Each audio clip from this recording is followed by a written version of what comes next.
TNA Wrestling is back. And I'm not just talking about the name, I'm also talking about the feeling that people got when they first got introduced to TNA in the mid to late 2010s. That feeling, that aura, that vibe has returned to the company, and there's no piece of evidence that points towards that more than what they were able to do for Slammiversary 2024, where they packed out a house of 4,000 people, which was the largest TNA attendance in over a decade. Think about what that means. TNA Wrestling at one point, or formerly known as Impact Wrestling, was a joke. Nobody would watch it. Everyone would meme and talk about how nobody watched it. And suddenly, they are having their own Renaissance era.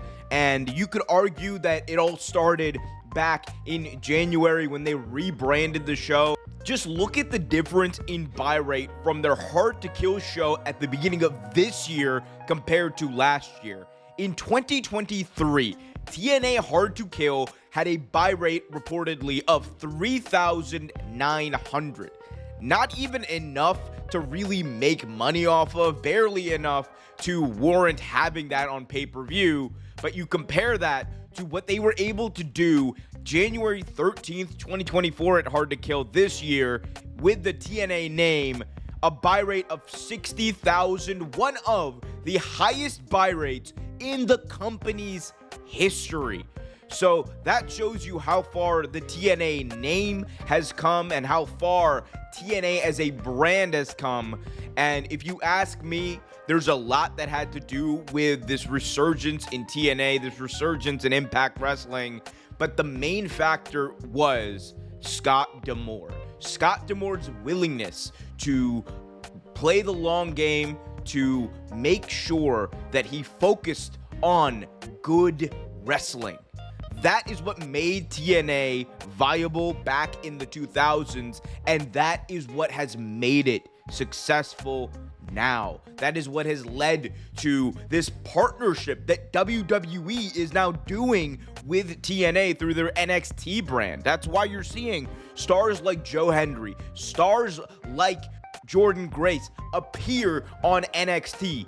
It's because there is an actual value for WWE to have the TNA brand associated with them. And that wasn't true just a few years ago. And D'Amore was instrumental in making sure TNA talent were highlighted through partnerships with other companies like AEW. He helped build that bridge through that partnership with New Japan. He also was able to create and foster a new talent pool for TNA. Stars like Mike Bailey were highlighted for the first time. You had free agents like Naomi who came in and did great things in TNA and also played a big role in helping TNA come back into form. So if we look at where we are now and where TNA was then, Scott D'Amore deserves a lot of credit, and another group of people who also deserve a large amount of credit are this new crop of TNA talent. TNA right now has some of the best young wrestlers there are in the entire game. You look at not just Joe Hendry, Mike Bailey, who I mentioned before, stars like Ash by Elegance, stars like PCO, stars like Mike Santana and Jake Something, who did a great job in their match at Slammiversary. So the stars and then Scott D'Amore, who unfortunately is no longer with the company, both of them had a lot to do with this success of TNA. And arguably the biggest difference between where TNA was when people thought that the brand was dead and where they are now is the willingness to not make it a shit show. And that's me being honest with you. TNA under Dixie Carter was an unmitigated disaster with so much potential, and that was the frustrating part of being a TNA fan. For every AJ Styles versus Kurt Angle, you would have Val Venus coming back and returning. For every moment of greatness, like the Aces and Eights storyline and how that captivated the wrestling world, there was Taz my balls. And it just seemed like no matter what, TNA couldn't get past the overt silliness and memery that was good in short spurts, but was not appropriate to dominate a serious professional wrestling show. And over time, egos got involved, and it led to a downturn in business that we all thought they would never be able to recover from until this year. TNA today is a very strong third brand in North America. TNA today stands as a symbol of what professional wrestling should be. I know the joke out there is that a lot of people don't watch TNA wrestling, but the reality is that TNA wrestling and their weekly show Impact is an awesome professional wrestling show. If you really want to watch storylines build and you want to watch good matches, that's one of the places you go to. And I think that more people will flock there as the hype continues to build. And this week's Slammiversary event was a step in the right direction, and I'd argue demonstrates exactly why this new vision of TNA is a success.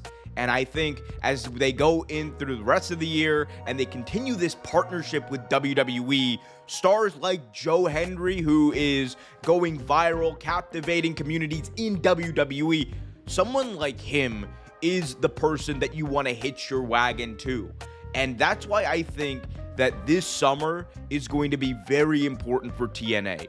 If they want to get out there even more, if they want to establish themselves not only as a strong third brand, but a potential competitor in a few years to the establishment of WWE and the challenger brand nature of AEW, then I think they need to lean into their bigger stars. And when you also factor in this WWE partnership and the shine that people are getting from it, you also need to understand you're not going to have these talent for long. Jordynne Grace is probably going to WWE when her contract is up reportedly next year. Joe Hendry, whenever his contract is up, there certainly will be interest outside of TNA, and there's going to be a lot more money probably thrown his way than he would get in TNA. So, all that considered, they have a window this year to do something very special and to hopefully continue to push new talent, build for the future, and continue to revolutionize wrestling as they did back in their heyday. But I guess we'll see.